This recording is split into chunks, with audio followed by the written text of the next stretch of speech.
Well, let's drill down into the markets activity that we're seeing in Kenya right now. And we're starting off with a look at the Kenyan market, taking a look, first of all, at trade as it played out in yesterday's session. If we take a look at the NSE 20 market specifically, first we had shares on that market falling lower by the close of yesterday's session. And that as some caution creeps in to the market scene with challenges to Uhuru Kenyatta's presidential election victory last week coming to the surface. So while the election process went through smoothly enough, bear in mind here, there's a lot of caution still about what's yet to come, and that hitting sentiment to quite an extent. We had the NSE 20 share index, as you can see there, falling back 1.6% by the close of the session yesterday to just under the 4,832 point mark. We had Barclays Bank tumbling 7.4% to 16 shillings 95 a share, while Kenya Power, which is the country's sole electricity distributor, of course, fell 4.5% as well to 19 shillings 10. So that really exerting pressure on the local bourse. Just two of the counters. In fact, we had quite a few earnings reports, as I mentioned at the top of the show, out yesterday as well. We'll be getting into deeper analysis of those numbers in just a bit. Before we do, a quick look at the shilling. On the currency side of things, while the shilling held steady against the dollar in yesterday's session, we had it coming into about 85.30, 85.40. Today, as you can see, weakness filtering through. 85.70 is where we're at. Remember, traders are expecting the shilling to trade in a pretty tight range between 85.20 and 85.80 at this stage, as the market awaits the outcome of that election petition. The local currency has gained about 1% so far this year, also receiving support, remember, from the central bank activity as they intervene to mop up liquidity in the market and activity from importers as well. So that some of the factors that came to bear in yesterday's session. Let's drill down into some of the detail now with Reginald Kadzutu, who's an independent analyst. Reginald, thanks so much for joining us this morning. Let's get straight into discussion here, because it seems that we've got investors starting to get slightly nervous about the political environment in the country right now as the presidential election of Uhuru Kenyatta is challenged. Where are your nerves sitting right now? I guess from the beginning of the year, we have stated quite a bit that the elections do have an undertone to the bearing of the direction of the market altogether. But for me as an investor, where I'm a bit nervous, I guess when you start talking about the results, if you look at the results that are coming in from most companies, and it's not much growth in their core businesses. It's taking advantage of the economic mess that was there last year. And so you begin to start thinking, going forward, what are we going to see? What is going to be the performance of the of these companies? So if you now quote all that with the election undertone, we will have a problem where you're finding, okay, there's a petition in court, petition or no petition, and Uhuru presidency also brings its own nerviness. How is the West going to relate with him? Is it going to be on a hands-off basis? Is it going to be on a silver spoon basis? Or how are they going to relate with him? Because it will affect most of the investors that actually drive the Nairobi Stock Exchange, which are foreign and normally come from the West. So there's a lot, or a concoction of things that as an investor you now have to start looking at. But what has helped the Nairobi Stock Exchange so far is that all this is happening during reporting season. So it's sometimes softened by the announcement of results, good results, announcement of good dividends, which tends to now put an investor between having to make a decision. Do I forgo the dividend and cover myself in case of any risk, or do I enter, get the dividends and get out? And this is why we are seeing activity go up, activity go down, and the seesaw activity that we are seeing in the Nairobi Stock Exchange. What's your strategy when approaching the markets right now? My strategy is, if you're going to invest for the long term.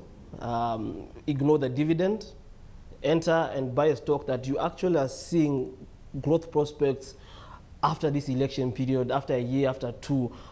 Invest in companies that you're saying, okay, if the West decides to be mean on Kenya and say, we will not support you because of an Uhuru president, we won't support you because of a Raila presidency, invest in companies that you know that are going to weather that type of storm.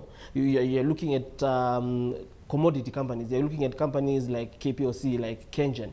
You're looking at companies that really don't rely on the fundamentals of international economics, but they're necessities. Everyone will still need electricity.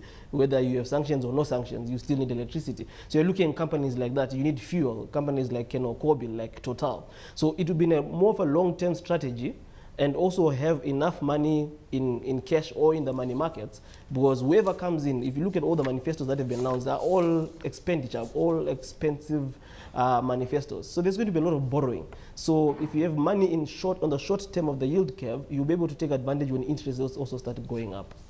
Let's take a look at some of the results then, because one would assume that more than just the headline numbers, you're actually drilling down into the detail of those numbers that were released and taking a look at the company's strategies moving forward as they pursue growth, Reginald. So let's start off with Standard Chartered Kenya, because looking at the headline numbers, full year pre-tax profit rising to 11.6 billion shillings, non-interest income up 11%, and the chief executive pretty upbeat about prospects moving forward and moving through 2013 specifically. What did you glean off those numbers yesterday?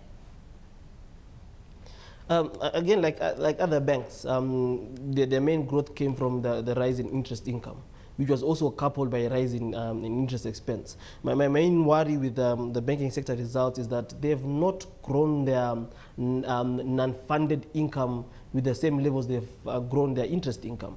If you look at most of the banks, some of the non-funded income actually, their non-interest income actually dropped, which is a worry, because as a bank, the best strategy is to actually increase your non-funded income, because it's not so volatile like interest income. It's dependent on factors sometimes which are beyond the bank's control.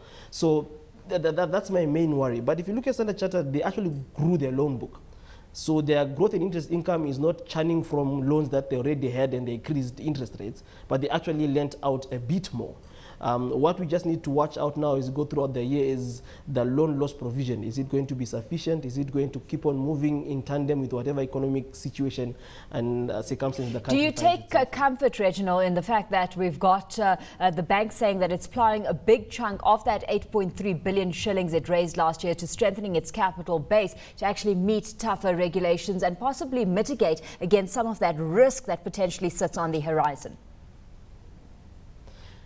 It's all going to depend on what they're going to do with that 8.3 billion. Are they going to lend it out? Are they going to invest it by themselves? We can see their investment in government securities drastically increased.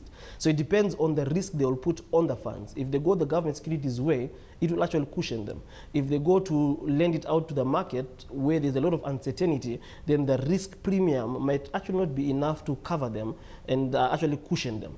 But being in a strong capital position was good for them. It's a good decision they made to actually raise the capital the time they raised the capital, because it was a bit easier to raise it then than if they tried to raise it now. Yeah. So they're in a good position depending on what they will do with the 8.3 billion. A lot of these banks, though, Reginald, seeming to be in the same boat, because if you're looking at the detail of Diamond Trust Bank's numbers as well, posting a close to 40% jump in pre-tax profit for the 2012 period, but driven by, again, the rise in interest income. So what do these banks need to start doing a little differently?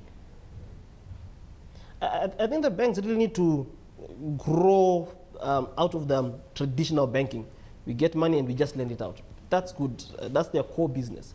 But they need to cushion their core business with growing their non-funding business, growing their non-interest income, venturing into bank assurance, where you're getting commissions from doing this, banking, even venturing into unit trust, mutual funds. If you look at most banks in the West, most of their income actually come from fees from distributing unit trust, whether it be theirs or other members. So that is what is actually missing from the Kenyan banking sector right now. They've managed to master their core banking business, but they now need to start diversifying to grow their non-funded business. Who is getting it right, Reginald?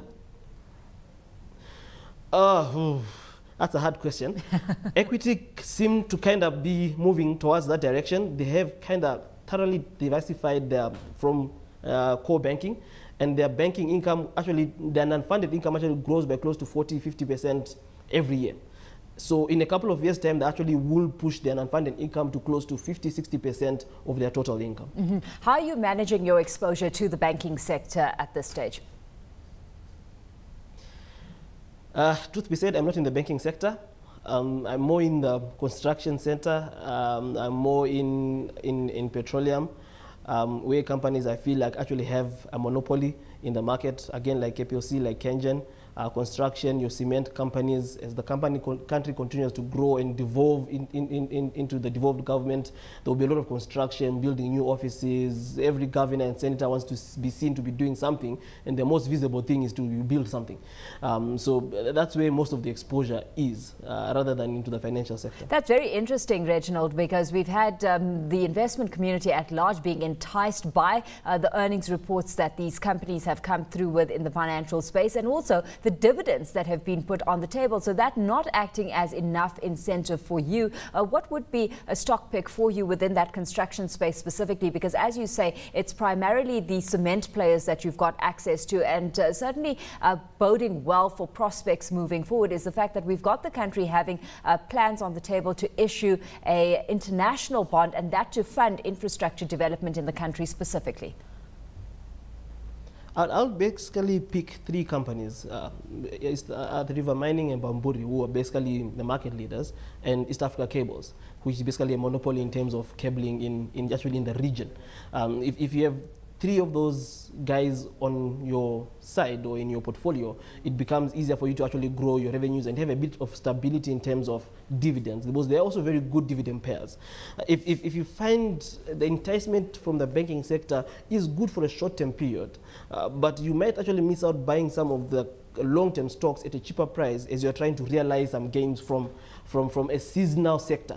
We all know the banking sector does well when you reach around this time of the year, March and April, then quiets down throughout the whole year, then we again wait for March and April. So it's a sector that if you have loose funds around this time, you enter, make your money, but go back and strengthen sectors that will grow you wealth in the future. Reginald, just very quickly to end off with, are you not missing some of the opportunity then that could potentially be reaped from the banking sector moving forward? Because as we see this infrastructure development take place, it's all as to support a growing economy, it's all to get the economy stimulated and more investments coming in. And as we see growth coming in, we've got financial earnings very much so correlated to that of GDP, or growth on that end correlated to growth in GDP. Are you not missing some of the potential opportunity? If you look at the contribution the financial sector actually does to GDP, you'll actually see that it's actually very minimal. And as again I said, when you look at the results, their growth is not really because the economy is growing, because the economy is not growing that well. The foundations of the economy are not right, they're not correct. The country is in a way broke. As most government officials have said, controller budget said, the new president actually has a big problem that they are missing.